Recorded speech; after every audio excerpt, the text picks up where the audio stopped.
상상도 못할 일이 벌어졌습니다. 프랑스 파리에서 20년 넘게 활동한 식품산업 전문 기자가 한국의 단 하나의 과자 때문에 충격에 빠졌습니다. 유럽 식품 문화의 기준을 고집해온 그녀는 한국 출장 직후 파리 본사 편집국에 긴급 분석 보고서를 올렸고 프랑스 식품 산업계는 조용한 혼란에 빠졌다고 합니다.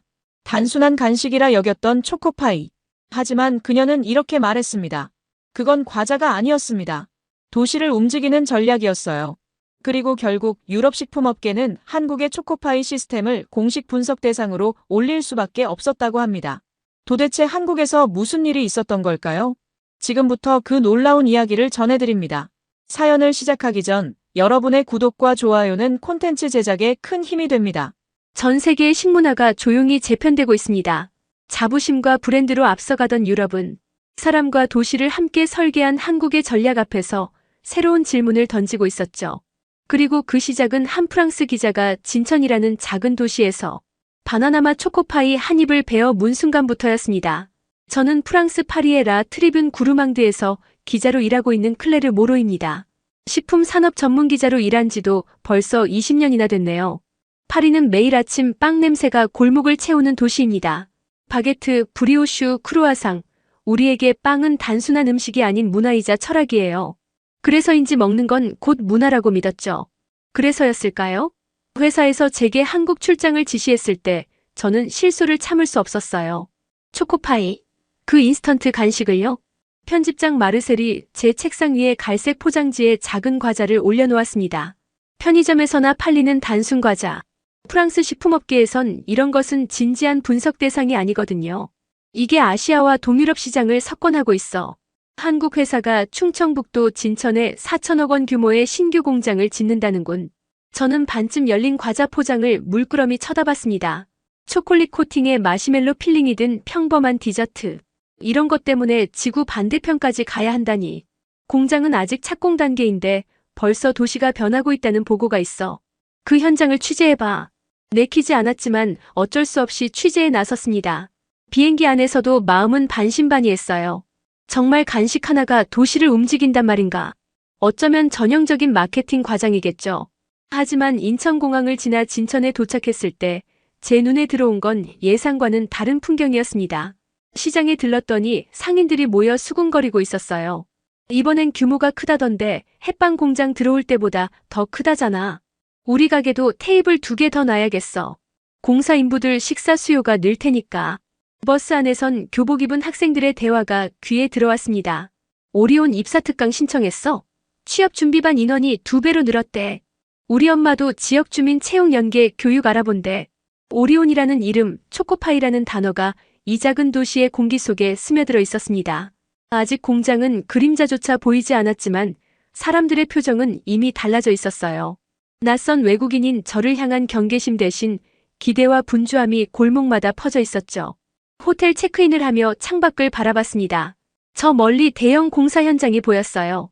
아직은 흙먼지만 날리는 텅 빈 부지였지만 그곳에서 이미 도시의 미래가 움직이고 있었습니다. 저는 그때 깨달았어요. 이 출장은 단순한 제품 취재가 아니라는 것을요.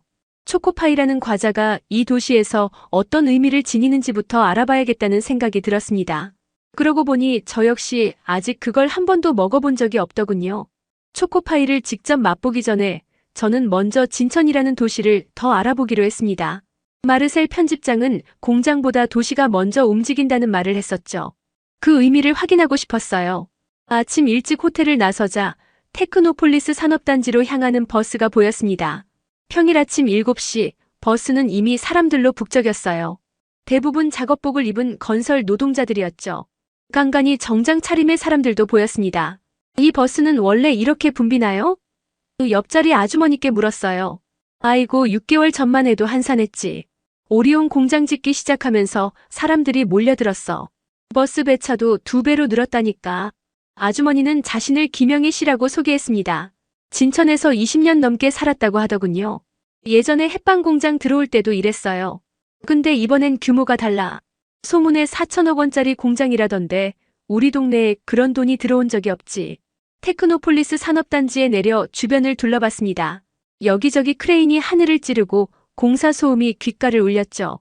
그중 가장 넓은 부지에는 오리온 글로벌 스마트 팩토리 예정지라는 커다란 간판이 세워져 있었어요.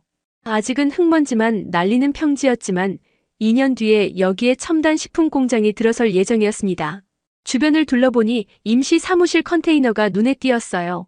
지역 주민 채용 상담실이라는 작은 간판이 붙어 있었죠. 문을 열고 들어가자 서류를 정리하던 젊은 직원이 반갑게 맞아주었습니다. 아, 프랑스에서 오신 기자분이시군요. 방문 일정 들었습니다. 박지영 씨는 오리온의 인사 담당자였어요. 그녀에게 궁금한 점을 물었습니다. 공장 착공도 아직인데 벌써 채용 상담실을 연 이유가 있나요? 진천 주민들과의 약속이에요. 공장이 들어서면 최소 30% 이상을 지역 주민으로 채용하기로 했거든요. 그런데 식품 공장 경험자가 많지 않아서 미리 교육 과정을 개설했습니다. 박지영 씨는 서류처를 보여주었어요. 놀랍게도 이미 300명이 넘는 지원서가 접수되어 있었습니다. 대부분 경력 단절 여성분들이에요. 아이 키우느라 일을 그만뒀다가 다시 시작하고 싶어 하시는 분들이죠.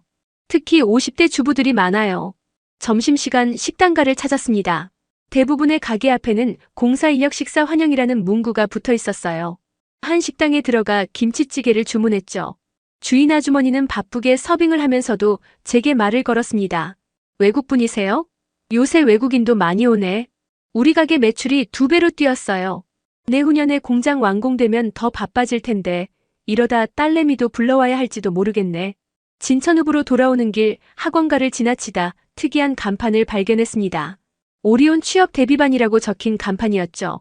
20대부터 50대까지 다양한 연령층의 사람들이 수업을 듣고 있었어요.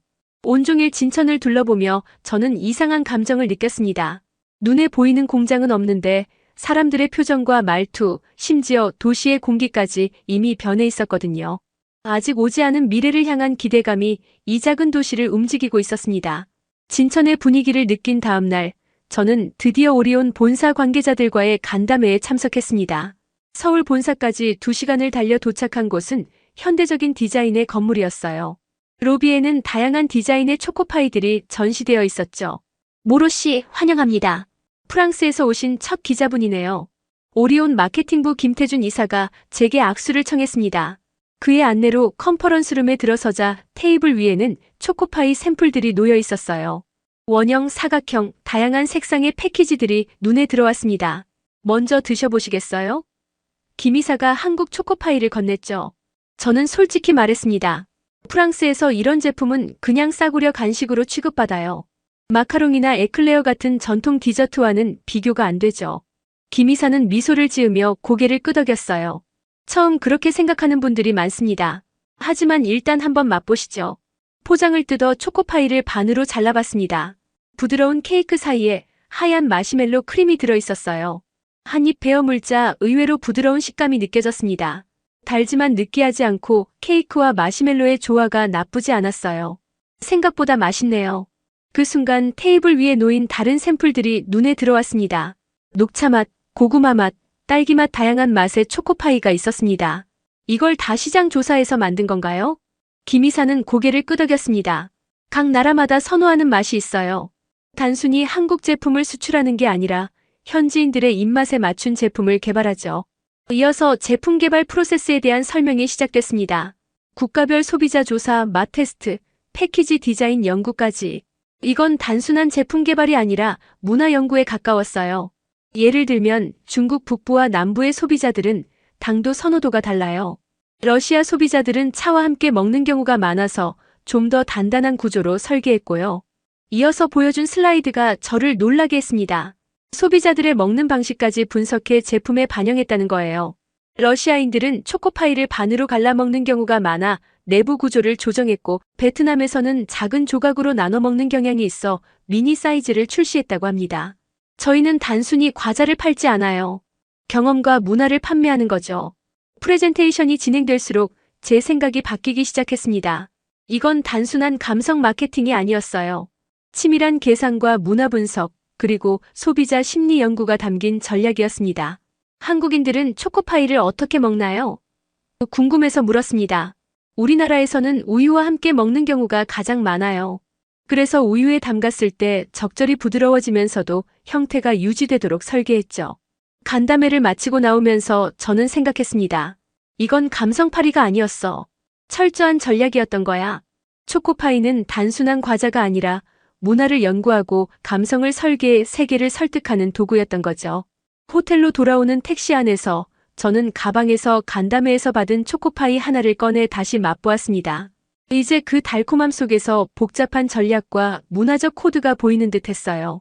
한국은 단순히 간식을 수출하는 게 아니라 세계 각국의 입맛을 연구하고 그들의 감성에 맞춘 경험을 설계하고 있었던 겁니다. 초코파이의 글로벌 전략을 알게 된 다음 날, 저는 다시 진천으로 돌아왔습니다. 이번엔 공장이 아닌 사람에 집중하기로 했어요. 오리온 공장이 이 도시 사람들의 삶을 어떻게 바꾸고 있는지 직접 들어보고 싶었거든요. 박지영 인사 담당자의 소개로 김영선 씨를 만났습니다. 48세의 전업주부인 김영선 씨는 지역 주민 채용 연계 교육 첫 기수 참가자였어요. 그녀의 집은 아담한 아파트였습니다. 거실에 앉자 김영선 씨는 긴장한 듯 손을 비비며 말을 꺼냈죠. 사실 인터뷰는 처음이라 떨려요. 제 이야기가 뭐 그리 중요할까 싶어서. 김영선 씨는 20년 전 결혼과 함께 서울에서 진천으로 이사 왔다고 했습니다. 첫 아이를 낳고 경력이 단절됐고 그 후로는 누구의 엄마, 누구의 아내로만 살아왔다고 했어요. 작년까지만 해도 취업은 꿈도 꾸지 않았어요. 나이 50 다 되어가는데 누가 나 같은 사람을 뽑겠어요? 근데 오리온에서 지역 주민 채용한다는 소식을 들었어요. 김영선 씨는 서랍에서 종이 한 장을 꺼냈습니다. 다소 어색하게 작성된 이력서였어요. 나를 위한 이력서는 처음 써봤어요. 학교 다닌 지가 언제인데 뭘 어떻게 써야 할지도 모르겠더라고요. 남편은 반대했다고 합니다. 왜 이 나이에 나가서 고생하려고 하냐며 만류했대요. 하지만 김영선 씨는 용기를 내어 교육과정에 등록했습니다. 첫 교육날 떨려서 잠도 못 잤어요. 우리 나이대 아줌마들이 반 넘게 있더라고요. 다들 긴장한 표정이었죠. 교육 내용은 식품위생관리, 품질관리, 생산관리 기초 등이었습니다. 처음엔 낯설었지만 날이 갈수록 자신감이 생겼다고 해요. 이틀 차에 강사님이 저보고 질문에 대답해보래요. 제가 맞게 답했는데 그때 20년 만에 처음으로 잘했다는 말을 들었어요. 김영선 씨의 눈가가 촉촉해졌습니다. 저는 그녀의 손에 들린 이력서를 바라봤어요. 그것은 단순한 종이가 아니었습니다. 20년 만에 처음으로 김영선이라는 이름으로 세상에 나가는 첫걸음이었던 거죠. 엄마라는 이름 말고 김영선이라는 이름으로 뭘 해보는 건 처음이에요. 아이들도 이제 다 컸으니까 나도 이제 나를 위한 시간을 가져도 되지 않을까 싶어요. 김영선 씨의 집을 나오며 문득 깨달았습니다. 오리온 공장은 단순히 일자리를 제공하는 곳이 아니었어요. 그곳은 김영선 씨 같은 이들에게 이름을 되찾아주는 곳이었습니다. 20년 동안 누구의 엄마, 누구의 아내로만 불리던 그녀가 다시 김영선이라는 이름을 갖게 된 거죠. 저녁 호텔로 돌아오는 길에 진천의 거리를 걸으며 생각했습니다. 초코파이 공장은 과자만 만드는 곳이 아니라 사람들의 삶을, 특히 경력단절 여성들의 삶을 다시 써내려가는 곳이었습니다. 그리고 그 변화는 공장이 지어지기도 전에 이미 시작되어 있었어요. 다음 날 저는 오리온 본사의 글로벌 전략실을 방문했습니다. 김영선 씨 같은 개인의 이야기도 중요했지만 이제는 초코파이가 세계 시장에서 어떤 위치를 차지하고 있는지 더 깊이 알아보고 싶었습니다. 글로벌 전략실은 넓은 공간에 세계 지도가 벽면을 차지하고 있었어요. 지도 위에는 빨간 핀으로 오리온의 해외 공장과 판매망이 표시되어 있었습니다.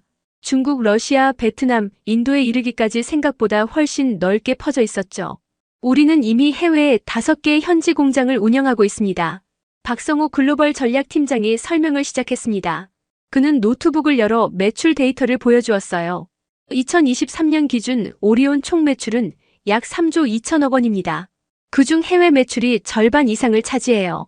특히 중국과 베트남에서의 성장세가 눈에 띄죠. 숫자를 보니 놀라웠습니다. 단순한 과자 하나가 이런 규모의 사업이 되다니요. 하지만 더 놀라운 건 각 국가별 소비 사례였어요. 러시아에서는 우크라이나 전쟁 이후 초코파이가 배급용으로 사용됐습니다. 장기 보존이 가능하고 칼로리가 높아 비상식량으로 인정받았거든요. 박 팀장은 사진 몇 장을 보여주었습니다. 러시아 군인들이 초코파이 박스를 나눠주는 모습, 대피소에서 차와 함께 초코파이를 먹는 사람들의 모습이었죠. 실제로 러시아 소비자들 사이에서는 생존 키트라는 별명까지 생겼어요. 오래 보존되면서도 허기를 달래주는 식품으로 인식되고 있죠. 베트남 사례도 흥미로웠습니다. 베트남에서는 초코파이가 결혼식 예물에 빠지지 않는 필수품이 되었다고 해요. 베트남에서는 결혼식 때 초코파이 세트를 혼수품으로 주고받는 문화가 생겼습니다. 달콤함이 행복한 결혼 생활을 상징한다고 여겨져요. 사진 속에는 베트남 전통 홀레 의상을 입은 신랑 신부가 초코파이 선물 세트를 들고 있었습니다. 빨간색과 금색으로 장식된 특별 에디션이었죠. 각 나라마다 초코파이가 갖는 의미가 완전히 달라요. 한국에서는 달콤한 간식이지만 베트남에서는 축복의 상징이고 러시아에서는 생존을 위한 식량이 되기도 합니다. 중국 시장에 대한 설명도 이어졌습니다. 중국에서는 하오리오라는 이름으로 판매되는데 지역별로 다른 전략을 구사한다고 해요. 북부는 초콜릿 코팅을 두껍게, 남부는 당도를 낮추고 크기를 작게 만듭니다. 심지어 절강성에서는 녹차맛 초코파이가 인기죠. 글로벌 전략실 한쪽에는 다양한 국가의 초코파이 패키지가 전시되어 있었습니다. 러시아 버전은 두껍고 단단했고 베트남 버전은 작고 화려했으며 인도 버전은 스파이시한 향이 느껴졌어요. 식품 산업에서 글로벌화란 단순히 같은 제품을 여러 나라에 파는 게 아닙니다. 각 나라의 문화와 취향, 심지어 기후까지 고려해 제품을 재설계하는 거죠. 창밖을 바라보며 박 팀장은 계속 말했습니다. 진천 공장은 단순한 생산 기지가 아니에요. 글로벌 전략의 허브가 될 겁니다. 아직도 개척하지 못한 시장이 많거든요. 회의실을 나오며 저는 초코파이에 대한 생각이 완전히 바뀌었음을 느꼈습니다. 프랑스에서는 그저 평범한 과자였지만 세계 각국에서는 문화적 상징이자 생존 도구, 심지어 축복의 메시지를 전하는 매개체가 되고 있었습니다. 그날 저녁 노트에 이렇게 적었습니다. K푸드는 간식을 넘어선 글로벌 전략 산업이다. 맛이 아닌 문화를 팔고 제품이 아닌 이야기를 수출하고 있다. 초코파이의 글로벌 전략에 감탄한 다음 날, 저는 다시 진천으로 돌아왔습니다. 이제 마지막으로 이 공장이 지역에 미치는 영향을 더 깊이 알아보고 싶었어요. 특히 젊은 세대에게 이 변화가 어떤 의미인지 궁금했거든요. 오리온 인사 담당자의 소개로 최근 서울에서 진천으로 이사온 박준영 씨 가족을 만났습니다. 33세인 박준영 씨와 31세의 아내 이미라 씨, 그리고 3살배기 아들 건우까지. 그들은 6개월 전 서울 마포구에서 진천으로 이주했다고 합니다. 진천 외곽의 새 아파트에서 만난 이들은 생각보다 훨씬 젊었습니다. 건우는 장난감 기차를 바닥에 놓고 신나게 놀고 있었고 이미라 씨는 따뜻한 녹차를 내왔습니다. 서울에서는 어떻게 지내셨어요? 제가 물었습니다. 박준영 씨는 잠시 망설이다 대답했습니다. 3년 동안 IT 회사에서 개발자로 일했어요. 야근이 많아서 아이 얼굴 보기가 힘들었죠. 이미라 씨가 말을 이었습니다. 저도 디자인 회사 다녔는데 건우 낳고 나서 복직했다가 한 달 만에 관두게 됐어요. 아이 맡길 곳도 마땅치 않고 출퇴근에만 3시간이 걸렸거든요. 두 사람의 표정에서 서울 생활의 고단함이 느껴졌습니다. 박준영 씨가 계속 말했어요. 월급은 많았지만 집값은 감당 안 되고 아이는 제대로 못 보고 어느 날 아내가 울더라고요. 우리 언제까지 이렇게 살아야 하냐고. 그때 우연히 진천 오리온 공장 소식을 들었다고 합니다. 처음엔 반신반의했지만 주말에 답사 겸 다녀왔다가 바로 결정했다고 하더군요. 서울 월세가 150만 원이었는데 여기는 65만 원에 더 넓은 집이에요. 아침에는 새소리가 들리고 공기도 맑고. 이미라 씨가 커피잔을 들며 웃었습니다. 무엇보다 여기선 웃을 수 있어요. 서울에선 항상 얼굴이 굳어 있었는데 박준영 씨는 원격 근무와 주 2회 서울 출근을 병행하고 있었습니다. 이미라 씨는 오리온 교육과정에 등록해 디자인 경력을 살려 패키지 디자인 부서 지원을 준비 중이라고 했어요. 사실 처음엔 걱정이 많았어요. 시골이라고 하면 문화생활도 없고 불편할 것 같았거든요. 근데 의외로 살만해요. 교통은 좀 불편하지만 그것보다 중요한 걸 찾았으니까. 건우가 장난감 기차를 들고 제게 다가왔습니다. 천진난만한 웃음이 인상적이었어요. 서울에선 아이 웃는 소리도 소음이 되곤 했어요. 이웃들이 항상 위아래층에서 항의했으니까요. 여기선 건우가 마음껏 뛰어도 돼요. 저는 물었습니다. 후회는 없나요? 서울의 다양한 기회를 포기한 거잖아요. 박준영 씨는 창밖을 바라보며 대답했습니다. 기회라는 게 꼭 서울에만 있는 건 아니더라고요. 오히려 여기서 새로운 가능성을 봤어요. 지역 청년들과 스타트업도 준비 중이고요. 저녁이 되자 이미라 씨는 간단한 저녁을 차렸습니다. 밥을 먹으며 그들은 앞으로의 계획을 이야기했어요. 오리온 공장이 완공되면 이미라 씨는 그곳에서 일하고 박준영 씨는 진천에 청년 창업 커뮤니티를 만들 계획이라고 합니다. 여기에도 꿈을 가진 젊은이들이 많아요. 다들 서울로만 가려고 하는데 역으로 생각하면 지방에서의 기회가 더 많은 거죠. 그들의 집을 나오며 깨달았습니다. 진천은 단순히 공장을 짓고 있는 게 아니었어요. 젊은 세대가 다시 살아갈 땅을, 숨 쉴 수 있는 공간을 만들고 있었습니다. 초코파이 공장 하나가 도시의 활기를 불어넣고 사람들에게 새로운 시작을 제공하고 있었던 거죠. 호텔로 돌아오는 길, 저는 한국의 지방 도시들을 떠올렸습니다. 프랑스의 많은 지방 도시들도 젊은이들의 탈출로 고민하고 있었죠. 혹시 우리도 이런 방식으로 지방을 다시 살릴 수 있지 않을까 하는 생각이 들었습니다. 서울로 돌아와 마지막 취재를 위해 오리온 R&D 센터를 방문했습니다. 초코파이의 글로벌 전략과 지역 영향력을 확인했으니 이제는 기업의 미래 계획이 궁금했거든요. 강남의 현대적인 건물 속 오리온 R&D 센터는 생각보다 훨씬 넓고 첨단 시설로 갖춰져 있었습니다. 모로 씨, 환영합니다. 저희 연구소를 보여드릴게요. 연구소장 정민수 박사가 반갑게 맞아주었습니다. 그는 식품공학 박사 출신으로 15년간 오리온의 제품 개발을 이끌어왔다고 했어요. 많은 분들이 오리온 하면 초코파이만 떠올리시죠. 하지만 저희는 훨씬 다양한 제품군을 갖고 있답니다. 연구소의 첫 번째 공간은 전시관이었습니다. 벽면을 따라 오리온의 역사적 제품들이 전시되어 있었어요. 초코파이부터 시작해 포카칩, 오징어 땅콩, 닥터유, 마케소, 참붕어빵까지 생각보다 훨씬 다양한 제품들이 눈에 들어왔습니다. 일반적으로 기업이 해외에 진출할 때는 주력 제품 하나로 시작하지만 저희는 다릅니다. 초코파이로 시장을 열고 다른 제품들로 빠르게 확장하는 전략이죠. 정 박사는 세계 지도 앞으로 저를 안내했습니다. 초코파이가 진출한 국가들의 다른 제품들도 차례로 진출하고 있는 현황이 표시되어 있었어요. 러시아에서는 초코파이 성공 이후 감자칩 시장 점유율도 10%를 넘었고 베트남에서는 참붕어빵이 현지화되어 인기를 끌고 있습니다. 더 놀라운 건 R&D 구역이었습니다. 각국의 입맛을 연구하는 글로벌 테이스트랩, 지역별 원재료를 분석하는 원료 연구실, 패키지를 개발하는 디자인 스튜디오까지 갖추고 있었죠. 이건 러시아를 위한 새로운 스낵입니다. 현지인들이 좋아하는 메밀향을 넣었죠. 테이블 위에는 아직 출시 전인 시제품들이 놓여 있었어요.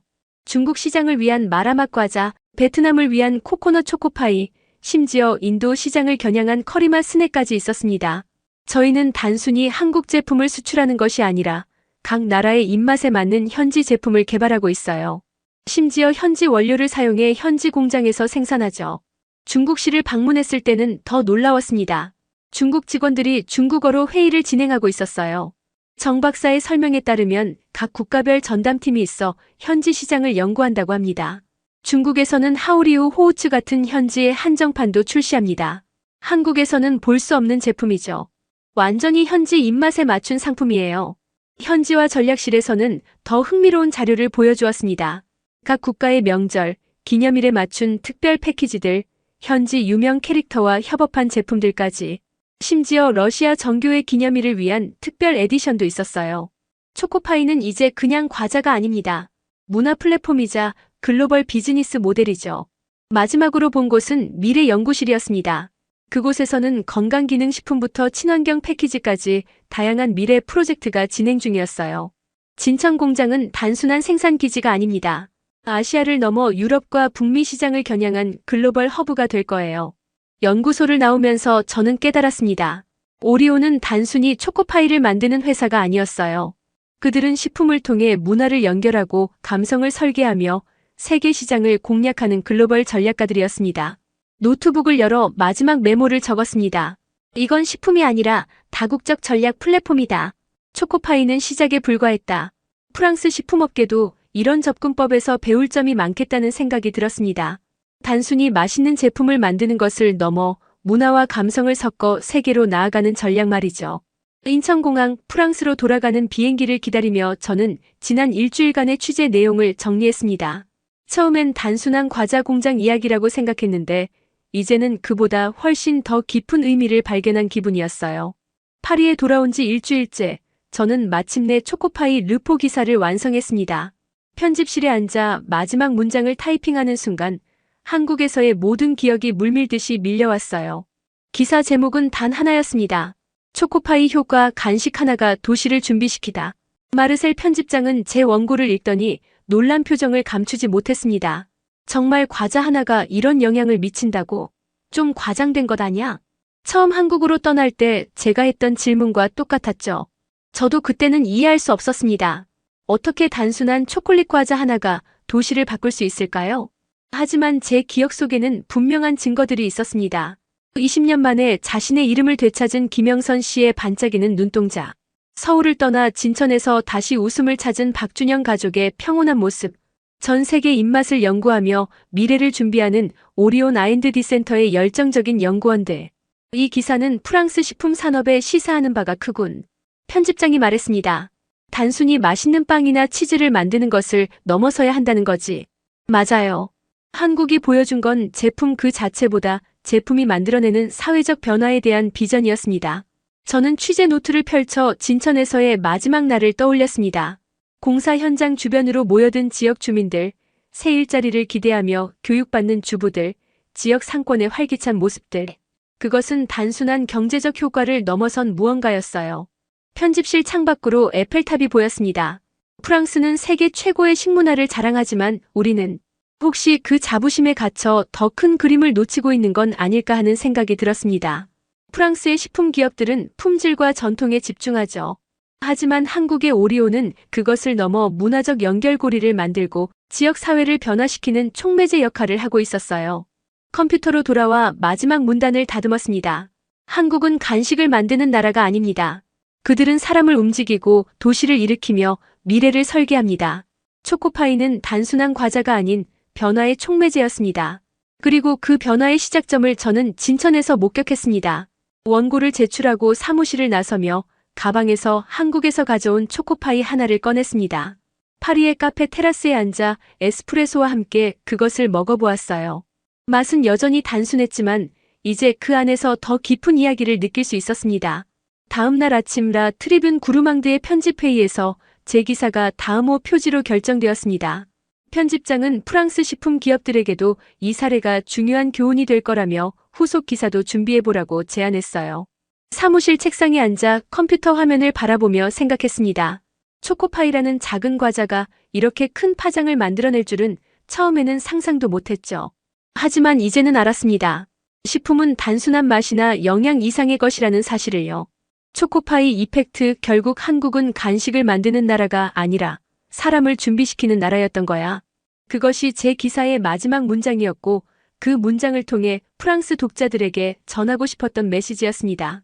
어쩌면 우리도 음식을 만드는 방식, 기업을 운영하는 방식을 다시 생각해 볼 필요가 있지 않을까요? 단순히 맛있는 것을 넘어 사회와 사람들에게 어떤 의미를 전달할 수 있을지를 말이죠. 지금까지 긴 이야기 들어주셔서 진심으로 감사드립니다. 저의 이야기가 여러분께 새로운 시각을 줄 수 있었기를 바랍니다. 오늘의 이야기가 마음에 와닿았다면 구독과 좋아요를 눌러주세요. 다음에도 더욱 흥미로운 이야기로 찾아뵙겠습니다. 감사합니다.